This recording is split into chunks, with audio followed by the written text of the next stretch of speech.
정말 말도 안 되는 일이 벌어졌습니다. 최근 도쿄의 한명문 사립고의 한국 수학여행 이후 학생들이 일본 대사관을 찾아가 충격적인 행동을 벌였다고 합니다. 심지어 아이들을 도와준 교사는 전근 조치까지 당했다고 하죠. 이 사태에 대해 일본 교육청이 강한 조치를 보이자 학생들은 진실을 외면할 수 없다고 외치며 더욱 분노했다고 합니다. 놀라운 건 이 모든 것이 한마디 질문에서 시작되었다는 점인데요. 대체 무슨 일이 있었던 걸까요? 안녕하세요. 저는 하시모토 사오리입니다. 도쿄의 명문 사립고에서 역사를 가르치는 교사죠. 매일 아침 정돈된 교복을 입은 학생들 앞에 서서 일본의 역사를 설명하는 일이 제 삶의 자부심이었습니다. 특히 메이지 유신 이후 근대화 과정을 가르칠 때면 목소리에 힘이 들어가곤 했어요. 우리 일본이 어떻게 서구 열강과 어깨를 나란히 하게 되었는지 그 과정의 위대함을 전달하고 싶었거든요. 물론 그 질문을 받기 전까지는 말이죠. 그날도 평소와 다름없는 수업이었습니다. 칠판에 이토 히로부미의 업적을 적으며 설명하던 중이었죠. 이토 히로부미는 메이지 시대 최초의 총리 대신으로서 헌법 제정과 근대 국가 체제를 확립한 인물입니다. 그는 1909년 하얼빈에서 한국인 테러리스트 안중근에 의해 암살되었죠. 그때였어요. 교실 뒤쪽에서 조용히 손이 올라갔습니다. 우에다 마이였습니다. 평소 수업에 적극적으로 참여하지 않던 아이였죠. 선생님, 질문이 있어요. 그래, 마이. 무슨 질문이니? 안중근은 한국에서 독립운동가라고 불린대요. 그런데 저희 수업에서는 왜 테러리스트로 분류가 되는 건가요? 순간 교실이 조용해졌습니다. 학생들의 시선이 일제히 저를 향했어요. 머릿속이 하얘졌습니다. 물론 답은 알고 있었습니다. 교과서에 그렇게 나와 있으니까요. 하지만 마이의 질문 속에는 다른 무언가가 담겨 있었습니다. 그것은 단순한 호기심이 아니었어요. 저는 애써 역사적 평가는 관점에 따라 다를 수 있다고 답했습니다. 우리는 공식 교과서에 따라 수업하고 있다고요. 하지만 목소리에는 확신이 없었습니다. 마이는 더 질문하지 않았지만 그 눈빛이 계속 제 마음에 남았어요. 수업을 마치고 교무실로 돌아오는 길, 가슴 한편이 불편했습니다. 15년간 역사를 가르쳐 왔지만 안중근에 대해 한국의 시각으로는 생각해 본 적이 없었죠. 제 책상에 앉아 교과서를 다시 펼쳤습니다. 몇 줄 안 되는 설명뿐이었어요. 그리고 이토 히로부미의 사진 옆에는 작은 글씨로 한국인 테러리스트에 의해 암살됨이라고만 적혀 있었습니다. 그날 저녁 처음으로 학교 도서관의 국제 자료실을 찾았어요. 평소엔 들어갈 일이 없던 곳이었습니다. 외국 서적들이 가득한 서가 사이를 천천히 걸었죠. 우연히 눈에 띈 한 논문집이 있었습니다. 영국 런던 대학교의 동아시아 역사학자가 쓴 일제의 통치와 아시아 민족의 저항이었어요. 호기심에 페이지를 넘기다 안중근이라는 이름을 발견했습니다. 심장이 빠르게 뛰었어요. 논문은 안중근을 한국 독립운동의 상징적 인물로 소개하고 있었습니다. 그의 재판 기록과 유언까지 상세히 다루고 있었죠. 계속해서 페이지를 넘기며 밤이 깊어가는 줄도 몰랐습니다. 도서관 창문 너머로 비가 그친 하늘에 별이 보였어요. 책상 위에는 제가 읽던 자료들이 쌓여 있었습니다. 저는 그제서야 깨달았습니다. 15년간 가르쳐온 역사의 한 페이지가 이토록 다른 시각으로 볼 수 있다는 것을요. 그날 이후 저는 매일 밤 도서관에서 새로운 자료들을 찾아 읽었어요. 처음엔 단순한 호기심이었지만 점차 제 안에 새로운 감정이 자라났습니다. 영국, 미국, 중국 역사학자들의 논문은 제가 알던 일본의 역사와 달랐죠. 특히 식민지 시대 서술 방식이 충격적이었습니다. 수업 시간이 두려워졌어요. 교과서를 그대로 가르쳐야 하는데 새롭게 알게 된 사실들이 계속 머릿속을 맴돌았습니다. 특히 위안부 문제를 다룬 수업이 가장 힘들었죠. 교과서에는 단 2줄, 전시 위안 시설이 있었다라는 내용만 있었습니다. 그날 수업에서 위안부 부분을 빠르게 넘어가려 했습니다. 하지만 마이가 또다시 손을 들었어요. 심장이 빨라졌습니다. 마이는 위안부 피해자들의 증언에 대해 물었습니다. 교실이 조용해졌죠. 모든 학생의 눈이 저를 향했습니다. 제 대답은 조심스러웠어요.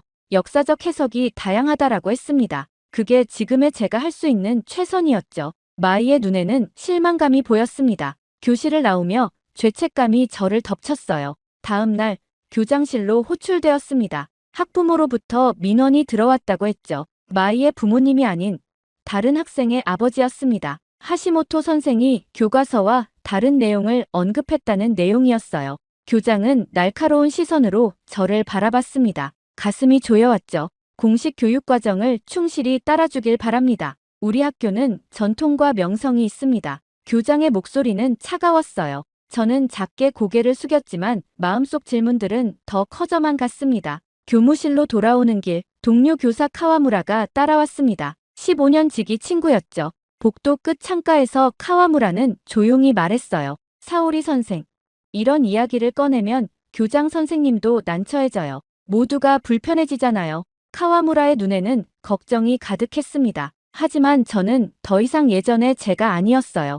영국 학자의 논문, 한국 위안부 할머니의 증언집, 미국 역사가들의 연구, 이 모든 것들이 제 마음에 깊이 자리 잡았습니다. 그날 밤 아파트로 돌아와 책상 위에 수십 편의 외국 학술 논문과 한국어 교재를 올려두었습니다. 창밖으로 도쿄의 밤이 깊어갔어요. 저는 차분히 결심했습니다. 이제는 내가 먼저 배워야 한다. 다음 수업을 위한 교과서를 펼쳤지만 더 이상 그 내용만으로는 만족할 수 없었죠. 메모장에 새로운 수업 계획을 적기 시작했습니다. 교과서는 지켜야 했지만 질문을 통해 아이들이 스스로 생각하도록 이끌 수 있을 거예요. 물론 그때는 알지 못했죠. 그 기회가 생각보다 빨리 찾아올 거란 사실을 말입니다. 다음 날 2학기 교사회의 안건으로 인해 제 심장이 빠르게 뛰었습니다. 안건 중 하나가 3학년 수학여행 최종 결정이었어요. 원래 계획은 싱가포르 해외 문화 탐방이었습니다. 매년 그래왔죠.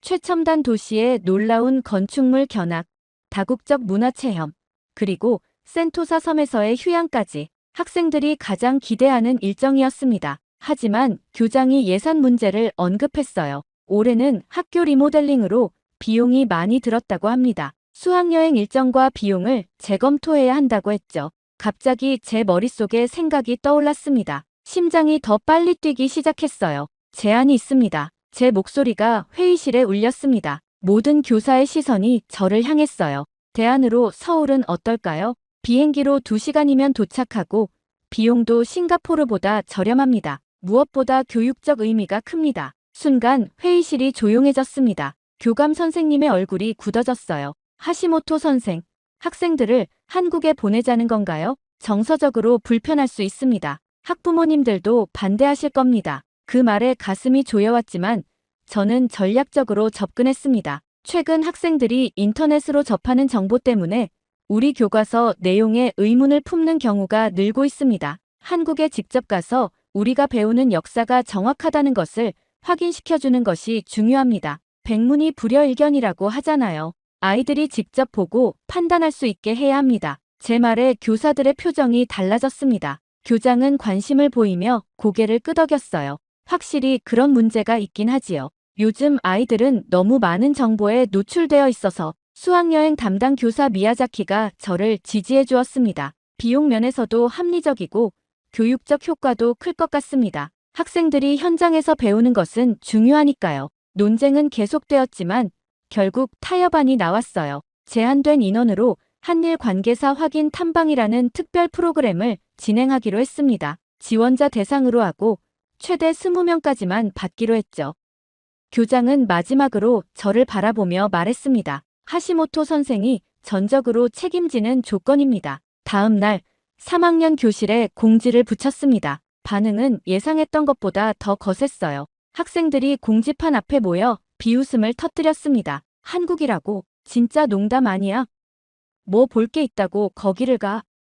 김치나 먹으러 가자는 거야? 한 남학생은 공지문을 손가락으로 가리키며 코웃음을 쳤습니다. 하시모토 선생은 이상한 나라의 진심인가 봐. 난 절대 안 갈 거야. 다른 여학생은 싱가포르 대신 한국이라니 완전 낚였다 하며 친구들과 키득거렸어요. 처음 며칠간은 신청서가 단 2장뿐이었습니다.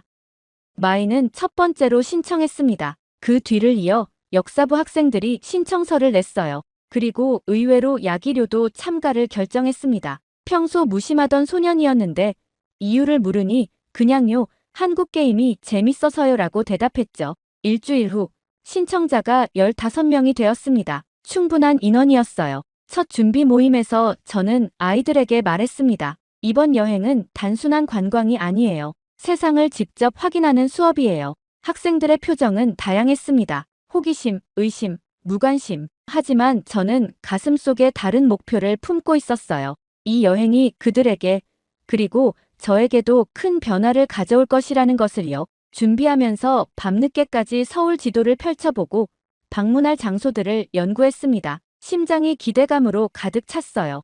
이후 드디어 인천국제공항에 발을 디디는 순간 긴장감으로 가슴이 뛰었습니다. 15명의 학생들이 뒤를 따랐어요. 아이들의 표정은 각양각색이었습니다. 대부분은 의심과 불안함이 섞인 모습이었죠. 일본을 떠나기 전 학교에서 받은 반응들이 여전히 마음에 남아 있었어요. 왜 하필 한국에 가나요? 거기서 뭘 배울 수 있다는 거예요?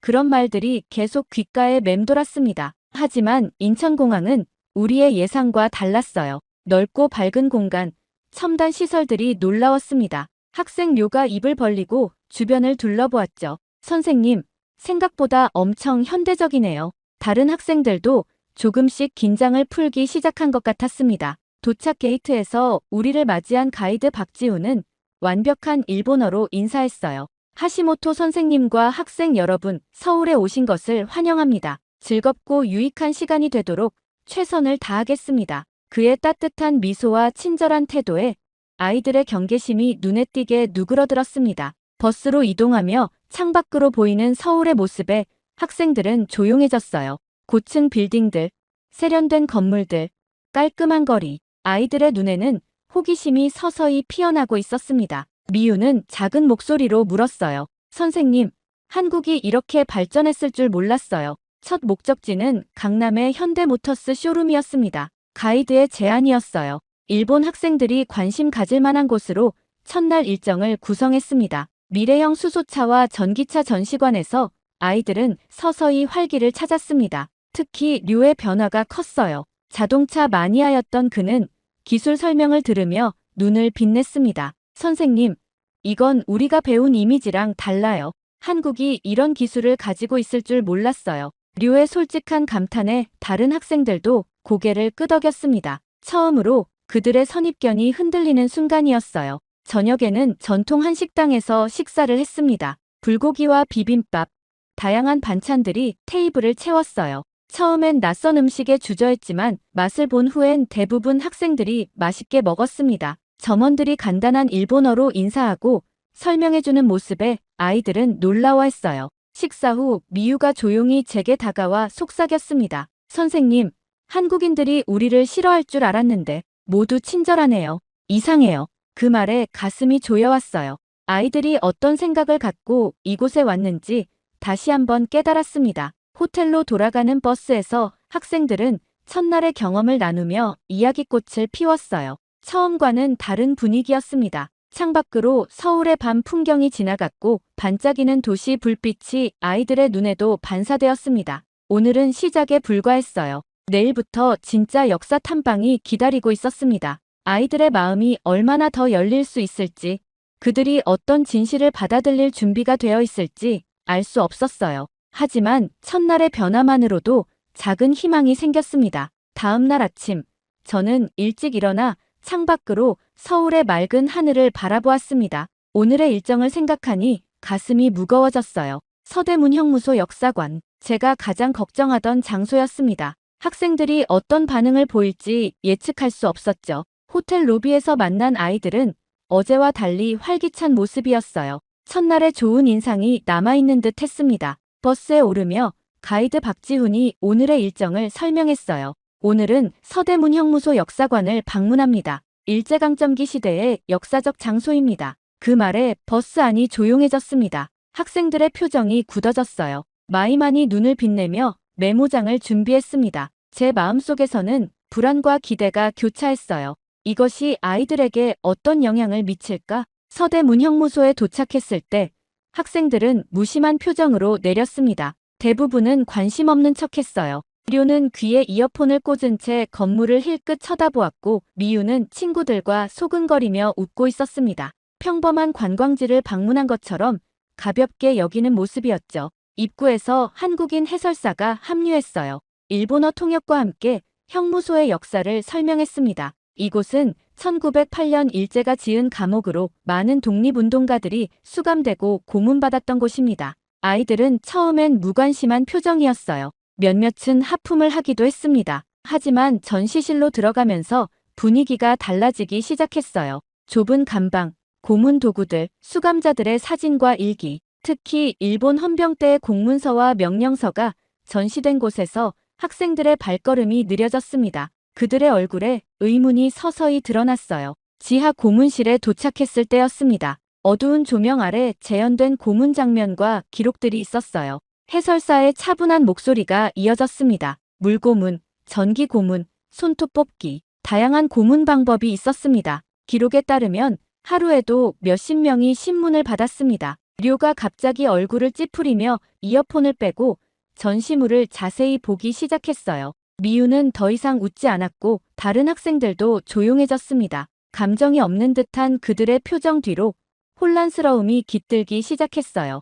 유관순 열사의 이야기를 들을 때는 더욱 긴장된 분위기가 흘렀습니다. 가이드의 말이 교실 안을 채웠어요. 당시 그녀는 여러분과 같은 고등학생이었습니다. 만세운동을 주도했다는 이유로 체포되어 이곳에서 옥사했습니다. 전시장을 나오며 류가 갑자기 제게 물었습니다. 선생님, 이런 것들이 정말 있었던 일인가요?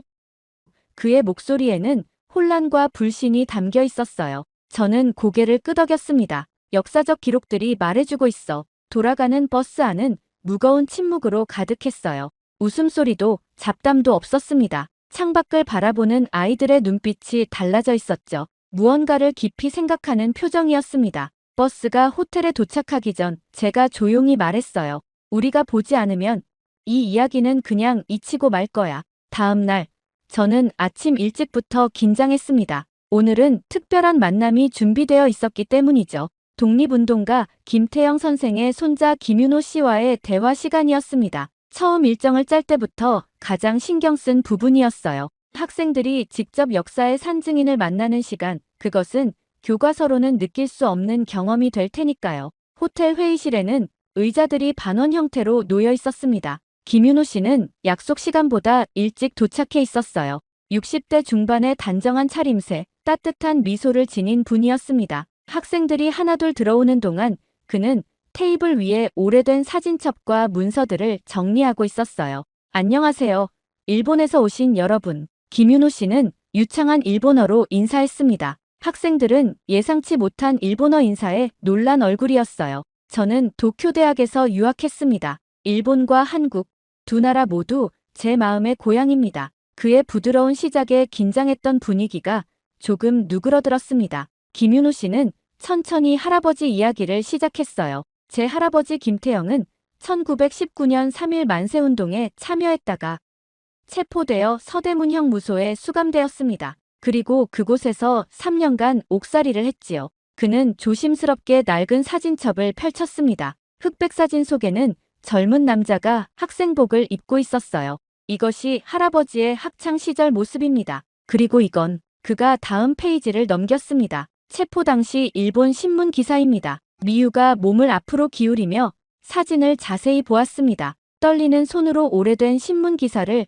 만지려다 멈췄어요. 김윤호 씨는 미소를 지으며 말했습니다. 괜찮아요. 만져도 됩니다. 김윤호 씨는 일본 헌병 때 기록 문서들도 보여주었습니다. 체포 이유와 신문 내용, 그리고 재판 과정까지 모두 일본어로 작성된 공식 문서였어요. 학생들은 자신들의 언어로 쓰인 역사적 증거 앞에서 말을 잃었습니다. 특히 료는 집중해서 문서들을 살펴보았습니다. 그러다 조심스럽게 질문했어요. 정말 일본이 그렇게까지 했다는 증거가 있나요? 김윤호 씨는 고요하게 고개를 끄덕였습니다. 여기에 있습니다. 그리고 도쿄의 국립문서관에도 있습니다. 단지 여러분이 보지 못했을 뿐이에요. 류의 표정이 복잡해졌습니다. 다른 학생들도 각자의 감정을 숨기지 못했어요. 누군가는 고개를 떨구었고 누군가는 노트를 꺼내 필기하기 시작했습니다. 김윤호 씨는 할아버지의 옥중 일기도 보여주었어요. 할아버지는 일본을 미워하지 않았습니다. 그는 항상 말씀하셨어요. 우리가 싸운 것은 일본 국민이 아니라 제국주의였다고요. 2시간의 대화가 끝나갈 무렵 김윤호 씨는 마지막으로 학생들에게 물었습니다. 여러분은 미래의 주인공입니다. 과거의 아픔을 알게 된 지금 어떤 미래를 만들고 싶나요? 아무도 대답하지 않았지만 그 침묵 속에서 무언가가 변화하고 있었어요. 헤어질 때 학생들은 모두 정중하게 인사했고 마이는 용기를 내어 김윤호 씨에게 노트를 내밀며 사인을 부탁했습니다. 호텔로 돌아오는 길, 아이들은 평소보다 조용했습니다. 그들의 마음속에서 무언가가 일어나고 있었어요. 아픈 역사를 받아들이는 것은 쉽지 않지만 진실을 직면하는 용기가 서서히 자라고 있었습니다. 드디어 마지막 날 아침, 창문 너머로 서울의 하늘을 바라보았습니다. 오늘의 일정은 일본 대사관 앞 평화의 소녀상 방문이었어요. 제 심장이 무겁게 뛰었습니다. 이곳이 아이들에게 가장 큰 충격을 줄지도 모른다는 생각이 들었죠. 버스에서 내리자 낯선 긴장감이 흘렀습니다. 학생들은 평범한 청동상을 기대했던 것 같아요. 의자에 앉아있는 소녀 동상은 생각보다 작고 소박했습니다. 처음 본 아이들은 별다른 감흥 없이 바라보았어요. 가이드가 설명을 시작했습니다. 이 소녀는 일본군 위안부로 끌려간 수십만 명의 상징입니다. 지금 생존자는 10명도 되지 않아요. 학생들의 표정이 서서히 변했습니다. 료는 굳은 얼굴로 소녀상을 응시했고 미유는 눈시울을 붉혔어요. 그때 소녀상 앞에 무릎 꿇고 있는 한 일본인 청년이 눈에 띄었습니다. 우리 모두 의아한 표정으로 그를 바라보았어요. 가이드가 작은 목소리로 설명했습니다. 저분은 스기우라 켄 씨, 서울대 유학생이에요. 저는 용기를 내어 그에게 다가갔습니다. 스기우라 켄은 고개를 들어 우리를 바라보았어요. 안녕하세요. 일본에서 오셨나요? 그의 목소리는 차분했습니다. 류가 먼저 말을 걸었어요. 왜 여기 있는 거예요? 스기우라 켄은 잠시 침묵하다 대답했습니다. 이곳에 오고 나서야 알게 됐습니다. 우리 교과서엔 없던 이야기들을 말이죠. 그의 말은 학생들의 마음을 울렸어요. 류는 조용히 소녀상 옆 벤치에 앉았습니다. 주머니에서 작은 메모지를 꺼내 무언가를 적기 시작했어요. 다가가 보니 그 글씨가 보였습니다. 몰라서 죄송합니다. 돌아가서 전하겠습니다. 다음 날, 저는 비행기 창문 너머로 도쿄의 풍경이 가까워지는 것을 바라보았습니다. 한국에서의 4박 5일이 꿈처럼 느껴졌어요. 옆자리에서 자고 있는 학생들을 바라보니 가슴이 따뜻해졌습니다. 그들은 출발할 때와 다른 아이들이 되어 돌아가고 있었어요. 도쿄 공항에 도착했을 때 몇몇 학부모들이 기다리고 있었습니다. 표정이 다양했어요. 반갑게 맞이하는 부모도 있었고 차갑게 바라보는 부모도 있었습니다. 한국 방문을 못마땅하게 여겼던 가정의 분위기가 느껴졌죠. 다음 날 학교에서는 조용한 변화가 시작되었습니다. 미유는 쉬는 시간마다 도서관에 가 한국사 관련 책을 찾아 읽기 시작했어요. 료는 교내 신문에 한국 탐방기를 기고하겠다고 신청했습니다. 다른 학생들도 각자의 방식으로 경험을 소화하고 있었어요. 교무실에서 동료 교사들의 시선이 달라졌습니다. 몇몇은 호기심 어린 질문을 던졌고 또 다른 몇몇은 불편한 기색을 감추지 않았어요.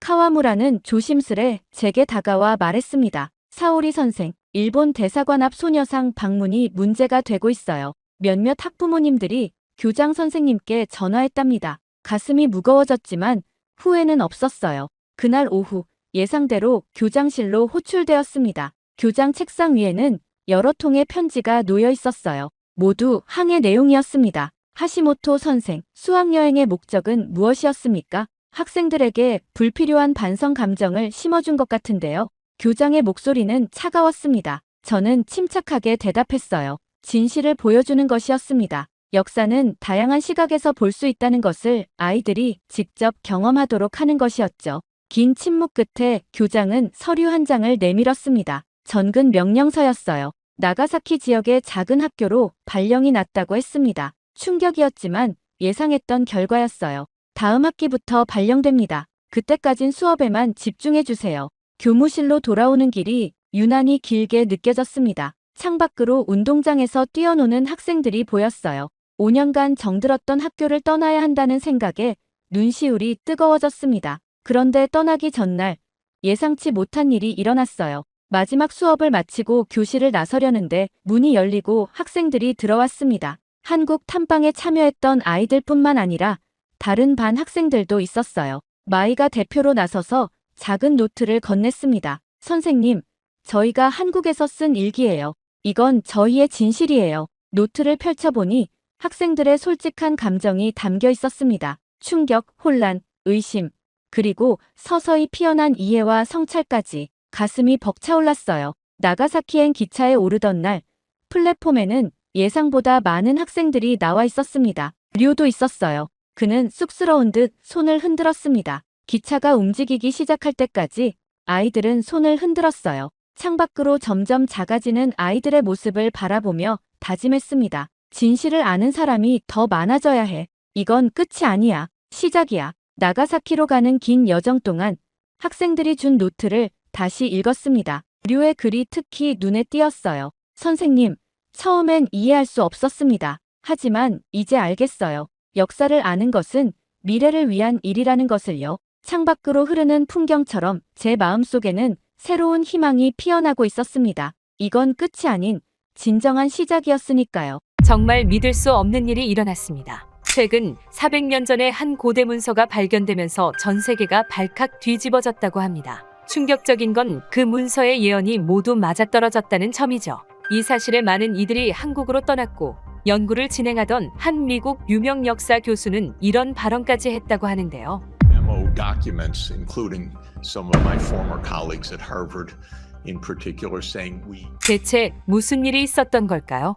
안녕하세요. 저는 하버드 대학교에서 동양 철학과 역사를 연구하는 교수 에드워드 카터입니다. 연구와 강의로 평범했던 제 인생은 어느 날 한국사 연구 중 우연히 발견한 한 문서로 완전히 바뀌었어요. 그날은 도서관의 오래된 서고에서 먼지 쌓인 자료들을 뒤적이던 중이었습니다. 갑자기 눈에 들어온 낡은 양피지 문서는 제 호기심을 자극했죠. 손가락으로 조심스레 넘기자 한문으로 쓰인 내용이 보였습니다. 심장이 빠르게 뛰었어요. 이건 단순한 역사 문서가 아니었습니다. 워링턴 강비록이란 제목의 이 문서는 조선 왕실에서 유출된 것으로 보이는 비밀 예언록이었죠. 손이 떨릴 정도로 흥분됐습니다. 눈을 비비고 다시 한번 읽어보았지만 틀림없었습니다. 이 예언록은 400년 후 한국에서 일어날 정치적, 경제적, 사회적 격변을 놀라울 정도로 정확하게 예측하고 있었어요. 어떻게 이런 일이 가능한 걸까요? 연구실에 박혀 며칠을 분석했습니다. 창문 밖으로 보스턴의 가을 단풍이 물들어가는 동안 저는 수백 년 전 조선의 비밀 속으로 빠져들었어요. 예언록은 마치 현대 한국을 직접 보고 쓴 것처럼 정확했습니다. 현재 한국의 정치 지형과 사회 갈등, 주변국과의 관계까지 암시하는 구절들이 있었죠. 물론 그때는 알지 못했습니다. 이 문서가 저를 어디로 이끌게 될지를 말이죠. 어느 날 제 연구실 문을 누군가 거칠게 두드렸습니다. 바로 국제 싱크탱크 소속 역사학자 제임스 리였어요. 단정한 외모와 달리 그의 눈빛은 얼음장처럼 차가웠습니다. 카터 교수, 그런 소국에 관한 연구에 시간을 낭비하고 계시는군요. 제임스 리는 처음부터 한국을 경멸하는 태도가 역력했습니다. 한반도, 세계 역사의 변방에 불과한 곳이죠. 그들의 문화적 기여라곤 고작 김치와 케이팝뿐이지 않습니까? 그의 말에 불쾌함을 느꼈어요. 리 박사, 한국은 5,000년의 풍부한 역사와 문화를 가진 나라입니다. 제임스는 비웃듯 입꼬리를 올렸습니다.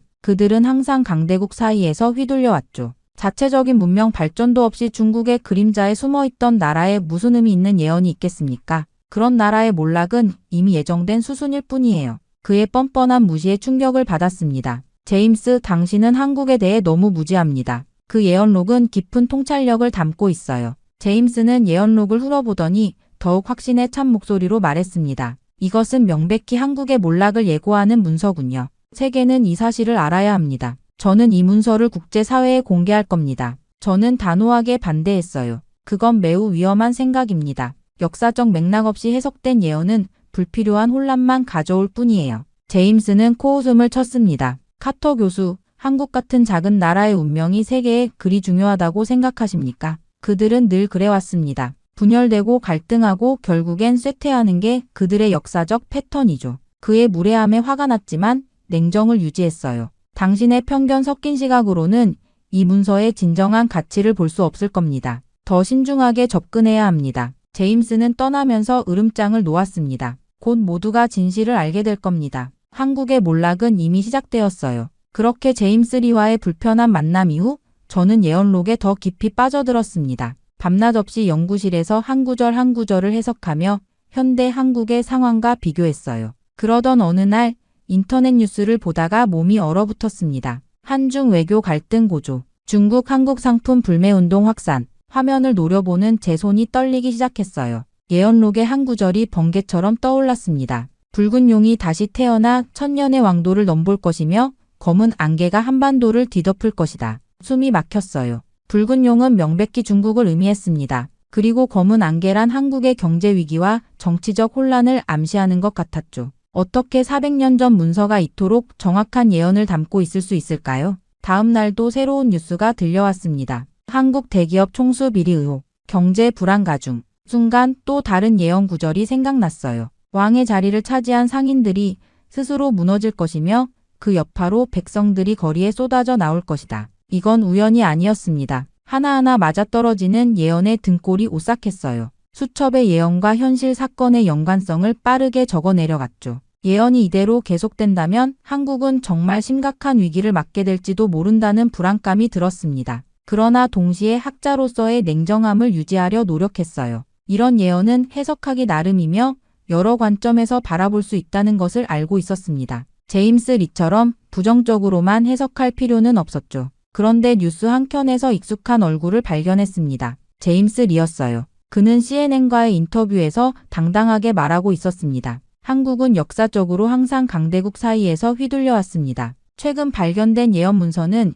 이러한 역사적 패턴이 현대에도 반복됨을 보여주고 있어요. 한국 경제의 취약성과 정치적 불안정은 예견된 몰락의 신호입니다. 분노가 치밀었습니다. 어떻게 그럴 수 있지? 아직 충분한 연구도 되지 않은 예언록을 이용해 한 나라의 미래를 단정짓다니. 화면을 꺼버렸어요. 다음 날 더 충격적인 소식이 들려왔습니다. 워싱턴 포스트, 이코노미스트, 파이낸셜 타임즈 같은 유력 언론들이 일제히 한국의 미래를 비관적으로 전망하는 기사들을 쏟아내고 있었어요. 모두 제임스 리의 주장을 인용하고 있었죠. 한국의 성장 신화가 끝났다.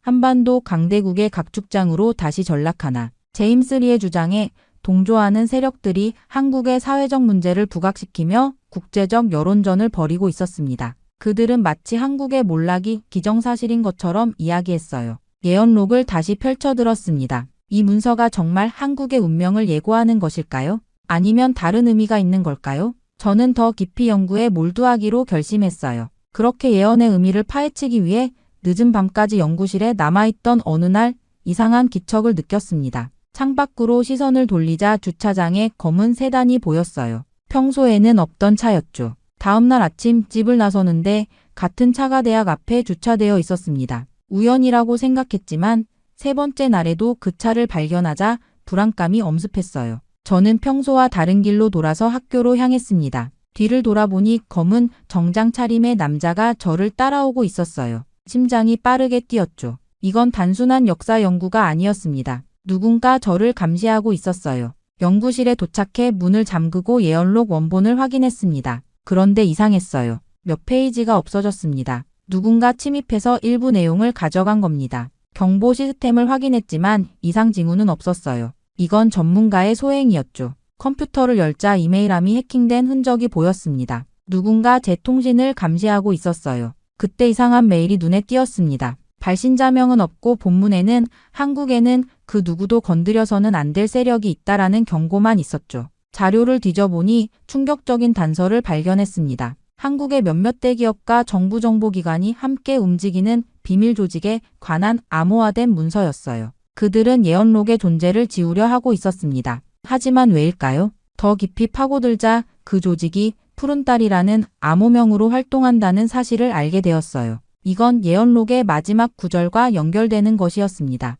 푸른딸이 뜰 때 새로운 시대가 열린다. 이 구절이 단순한 예언이 아니라 특정 세력을 지칭하는 것이었다면 더 이상 혼자서는 안전하지 않다고 판단했습니다. 한국에 있는 오랜 친구이자 탐사기자인 이윤재에게 긴급히 연락했어요. 윤재, 도움이 필요해. 월인천 강비록이라는 예언서를 발견했는데 누군가 이걸 은폐하려고 해. 내 연구실도 뒤져갔어. 윤재의 대답은 신속했습니다. 에드워드, 그 문서에 대해 몇몇 소문을 들었어. 이건 단순한 역사책이 아니야. 누군가가 한국의 운명을 바꾸려 하고 있어. 그의 말에 등골이 오싹했어요. 윤재는 계속했습니다. 내가 취재를 시작할게. 한국에 도착하면 바로 연락해. 그때까지 조심해. 그날 밤 남은 예언록을 안전한 곳에 숨겼습니다. 누가 저를 노리는지, 왜 이 문서가 그토록 중요한지 알아내야 했어요. 이건 단순한 학문적 논쟁이 아니라 거대한 정치적 음모였습니다. 다음 날 제임스 리의 소식을 들었어요. 그가 한국행 비행기를 예약했다는 정보를 입수했습니다.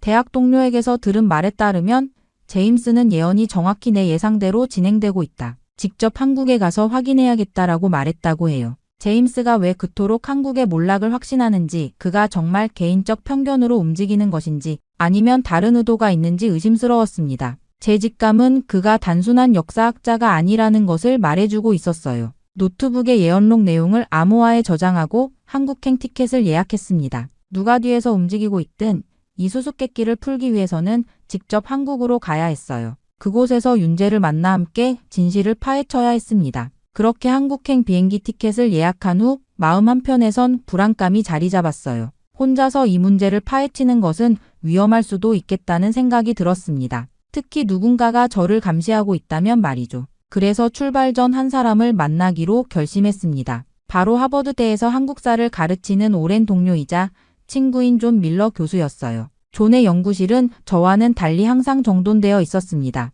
그는 차를 따르며 저를 맞이했어요. 에드워드, 오랜만이군. 요즘 자네 소문이 파다하더군. 제 이야기를 들은 존은 잠시 깊은 생각에 잠겼어요. 그리고 제가 가져간 예언록 사본을 꼼꼼히 살펴보았습니다. 흥미롭군. 정말 흥미로워. 존이 안경을 고쳐 쓰며 말했습니다. 하지만 자네나 제임스 리 모두 한 가지를 간과하고 있는 것 같아. 무슨 얘기냐고 물었죠. 이 예언은 단순한 몰락의 예고가 아니라 후손들에게 남긴 경고와 희망의 메시지일 수 있어. 존이 진지한 표정으로 말했어요. 조선시대 비밀 문서들은 단순한 미래 예측이 아니라 위험을 경고하고 그것을 극복할 지혜를 담는 경우가 많았지. 그의 말이 새롭게 느껴졌습니다. 그럼 이 예언록은 한국의 몰락을 말하는 게 아니라 위기를 경고하고 그것을 이겨낼 방법을 알려주는 거라고 생각하는 건가요? 존은 고개를 끄덕였어요. 그럴 가능성이 높아. 특히 마지막 구절, 푸른 달이 뜰 때 새로운 시대가 열린다는 분명 희망을 암시하고 있어. 자네는 이걸 단순한 역사적 유물이 아니라 현재와 미래를 연결하는 지혜의 메시지로 봐야 할 거야. 그는 또한 신중한 접근을 당부했습니다. 에드워드, 자네가 한국에 간다면 조심해야 해. 예언록이 보여주는 위험은 실제일 수 있으니까. 하지만 동시에 그 예언의 진정한 목적을 잊지 마. 다음 날 저는 인천공항으로 향하는 비행기에 올랐습니다. 창문 너머로 구름이 흘러가는 모습을 바라보며 존의 말을 곱씹었어요. 그가 맞다면 제임스 리는 예언의 절반만 보고 있는 셈이었죠. 서울에 도착해 호텔에 짐을 풀고 윤재에게 연락했습니다. 그는 제가 한국에 도착했다는 소식에 기뻐하며 다음 날 만나기로 했어요. 하지만 그의 목소리에서 긴장감이 느껴졌습니다. 에드워드, 조심해. 당신의 존재를 알고 있는 사람들이 있어. 그날 밤 호텔방에서 창밖을 내다보니 서울의 밤 풍경이 펼쳐졌어요. 한강을 따라 이어지는 불빛들, 활기찬 도시의 모습이 보였습니다. 제임스 리가 말한 몰락을 앞둔 나라의 모습은 전혀 보이지 않았죠.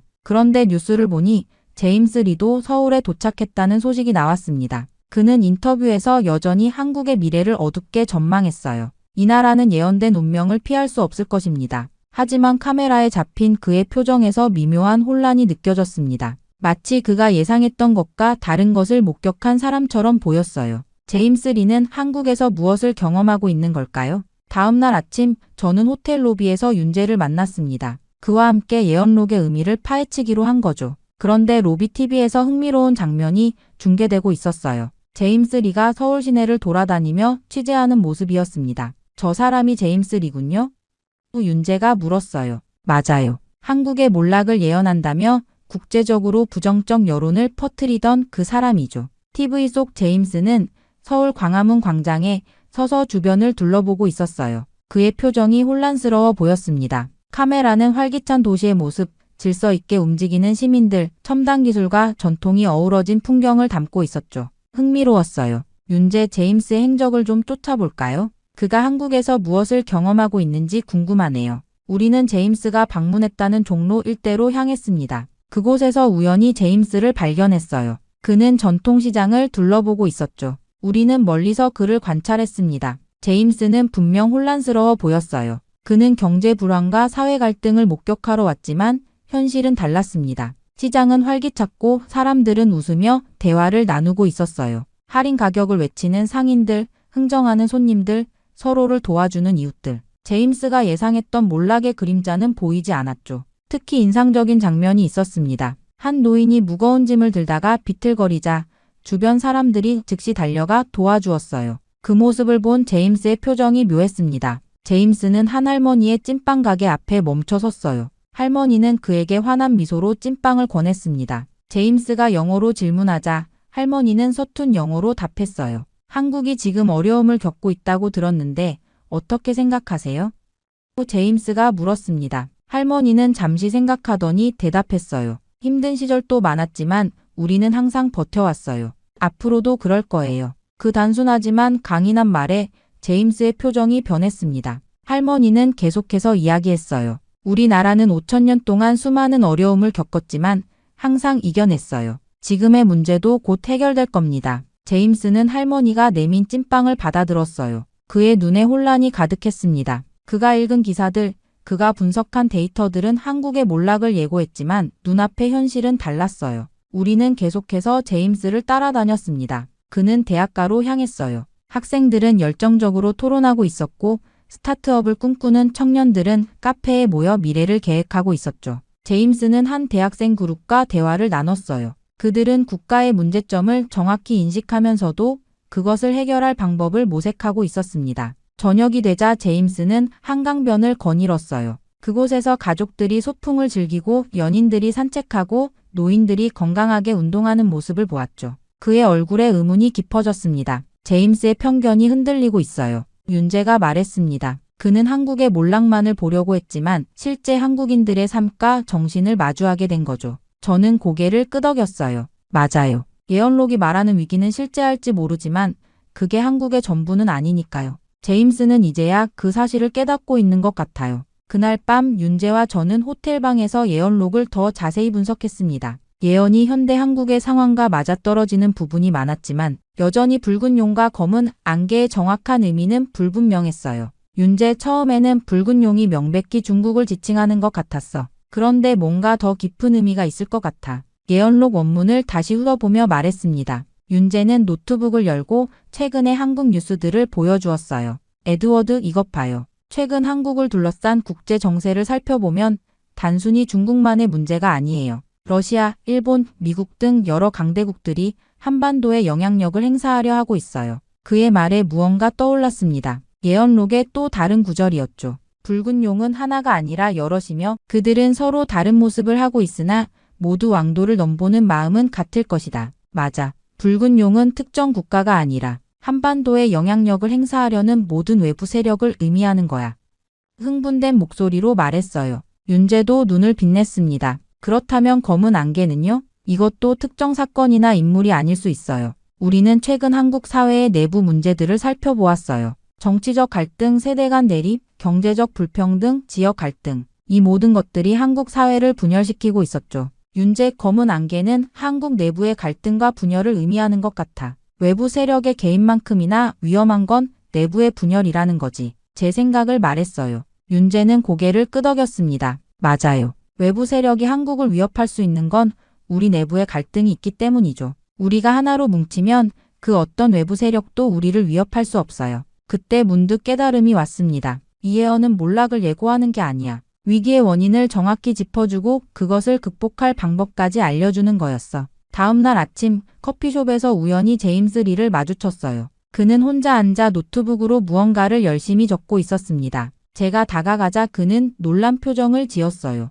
카터 교수, 여기서 뭐 하고 계신 거죠? 그의 목소리에서 과거의 적대감은 사라져 있었습니다. 당신과 같은 이유로 왔어요. 예언의 진실을 확인하려고요. 그의 맞은편에 앉으며 말했습니다. 제임스는 잠시 망설이더니 입을 열었어요. 솔직히 말하자면 제 생각이 틀렸을 수도 있겠습니다. 이곳에서 본 한국은 제가 상상했던 것과 달라요. 제가 어제의 발견에 대해 이야기하자 제임스도 자신의 생각을 나누었습니다. 저도 어젯밤 예언록을 다시 읽어봤어요. 그리고 깨달았습니다. 이 예언은 단순한 몰락의 경고가 아니라 조상들이 후손들에게 남긴 희망의 메시지일 수 있겠다고요. 그의 말에 놀라움을 감출 수 없었어요. 제임스의 눈에는 진정한 학자의 겸손함이 담겨 있었습니다. 한국인들의 회복력과 단결력을 직접 목격했어요. 그들이 위기에 처할지라도 그것을 극복할 힘을 가지고 있다는 걸 알게 됐습니다. 제임스가 진심 어린 목소리로 말했어요. 우리의 대화를 들으며 윤재가 미소 지었습니다. 그래서 우리는 수천 년 동안 이 땅에서 살아남을 수 있었던 거예요. 외부의 위협과 내부의 갈등 속에서도 결국 우리는 하나가 되어 이겨냈으니까요. 제임스와의 대화 이후 우리는 예언록의 진정한 의미를 세상에 알리기로 결정했습니다. 그날 오후 윤재는 자신이 일하는 언론사에 연락해 특별 방송을 준비했어요. 저와 제임스는 학술적 분석 자료를 정리했고 모든 준비가 순조롭게 진행되는 듯 했습니다. 하지만 그날 밤 호텔 방으로 돌아왔을 때 끔찍한 광경을 마주했어요. 방은 완전히 뒤집혀 있었고 예언록 사본과 연구 자료들이 모두 사라졌습니다. 누군가 침입해 모든 것을 가져간 거죠.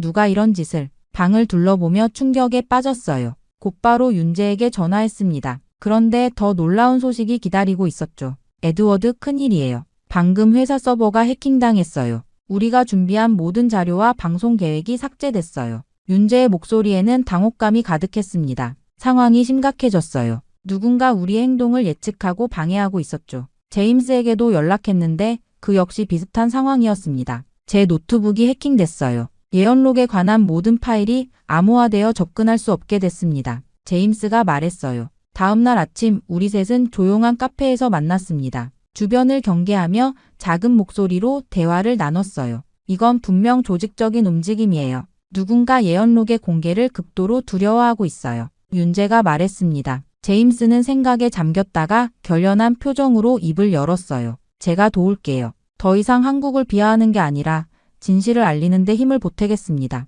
놀란 표정으로 그를 바라봤죠. 제임스는 진심 어린 목소리로 계속했습니다. 저는 한국을 오해하고 있었습니다. 선입견과 편향된 정보로 한 나라의 운명을 단정지었어요. 하지만 이곳에서 직접 보고 느낀 것들이 제 생각을 완전히 바꿔놓았습니다. 이제 진실을 알려야 할 책임감을 느껴요. 그의 말에 감동받았어요. 적이었던 사람이 이제는 동료가 되었죠. 하지만 어떻게 해야 할까요? 모든 자료를 잃었는데 제가 걱정스럽게 물었습니다. 윤재가 미소를 지었어요. 아직 모든 것을 잃은 건 아니에요. 저는 예비용 자료를 클라우드에 따로 보관했거든요. 그리고 방송국 동료들 중 우리를 도울 수 있는 사람들이 있어요. 그러나 행동에 옮기기도 전에 또 다른 방해가 있었습니다. 윤재의 언론사에 알 수 없는 압력이 들어와 예언록 관련 보도가 취소됐어요. 대체 누가 이토록 예언록의 공개를 두려워하는 걸까요? 다른 방법을 찾아야 해요. 큰 언론사는 압력에 취약하니 작은 지역 신문사를 통해 인터뷰하는 건 어떨까요?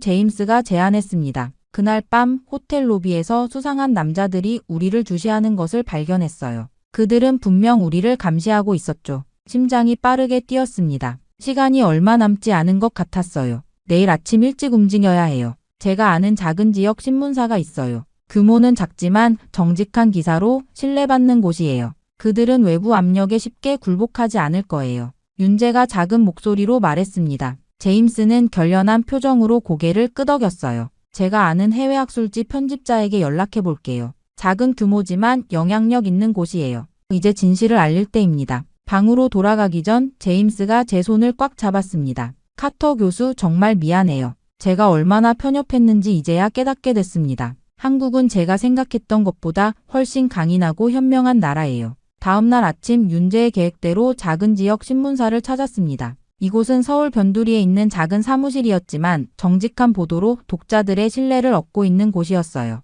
편집장은 우리 이야기를 진지하게 들어주었죠. 이런 중요한 역사적 발견이라면 국민들이 알아야 합니다. 편집장이 말했어요. 제임스는 자신의 학술적 분석을, 저는 예언록의 번역을, 윤재는 현대 한국 상황과의 연관성을 설명했습니다. 인터뷰는 몇 시간 동안 이어졌어요. 예언록의 모든 내용, 특히 붉은 용과 검은 안개의 진정한 의미에 대해 상세히 설명했죠. 한 가지 분명히 말씀드리고 싶습니다. 제임스가 진지한 표정으로 말했어요. 처음에 저는 이 예언이 한국의 몰락을 예고하는 것이라 생각했습니다. 하지만 이제 그것이 얼마나 잘못된 해석이었는지 깨달았습니다. 인터뷰가 끝나고 편집장은 다음 날 아침 특별판으로 이 내용을 실을 것을 약속했습니다. 그날 밤 긴장 속에서 다음 날을 기다렸어요. 아침이 밝았습니다. 신문사의 특별판이 발행되었고 놀랍게도 대형 신문사들도 이 기사를 인용하기 시작했어요. 예언록의 존재와 그 의미가 급속도로 퍼져나갔습니다.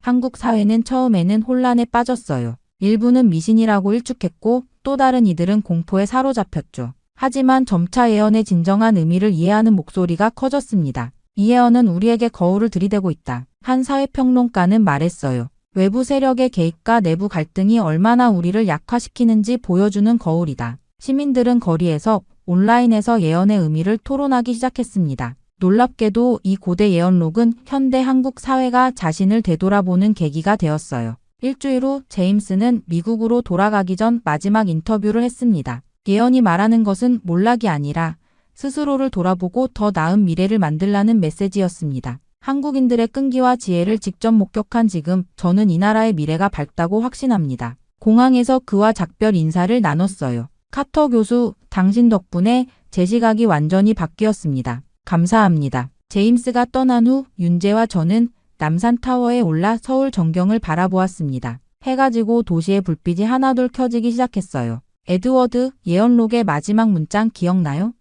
윤재가 물었습니다. 물론이죠. 푸른 달이 뜰 때 새로운 시대가 열린다. 그 구절을 떠올리며 말했어요. 그때였습니다. 동쪽 하늘에 달이 떠오르는 모습이 보였어요. 그리고 놀랍게도 달 주위로 희미한 푸른빛이 감돌고 있었습니다. 이런 현상은 매우 드물게 일어나는 블루문이라 불리는 현상이었죠. 믿기 힘들군요. 경이로운 광경의 말을 잊지 못했습니다. 윤재의 눈에 감동의 빛이 어렸어요. 이건 단순한 우연이 아니에요.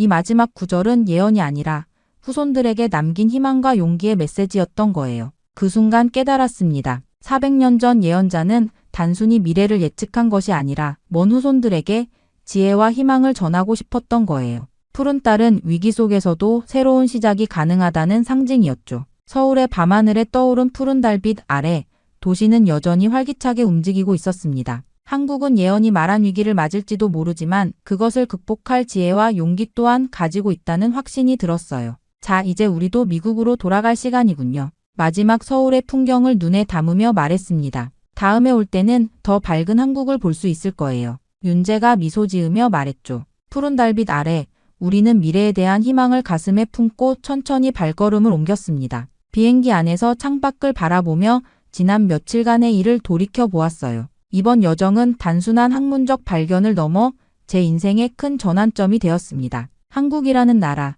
그 역사와 문화, 그리고 무엇보다 그곳 사람들의 강인함과 지혜에 대한 저의 시야가 완전히 바뀌었죠. 윤재, 이번 일은 내게 큰 교훈을 주었어요. 역사는 단순한 기록이 아니라 현재와 미래를 연결하는 살아있는 지혜라는 것을 진심을 담아 말했습니다. 윤재는 따뜻하게 미소 지었어요. 당신 덕분에 우리도 스스로의 가치를 다시 볼 수 있었어요. 감사합니다. 제 마음은 깊은 감사로 가득 찼습니다. 예언록을 찾았던 그날 그저 흥미로운 발견이라고만 생각했지만 이제 그것이 얼마나 소중한 메시지를 담고 있었는지 알게 되었어요. 한국과 그 사람들로부터 배운 교훈은 앞으로 제 삶과 제가 가르치는 학생들에게도 전해질 것입니다. 위기 속에서도 희망을 잃지 않는 지혜, 과거를 통해 미래를 준비하는 통찰력, 그리고 무엇보다 함께 어려움을 이겨내는 공동체의 힘을요.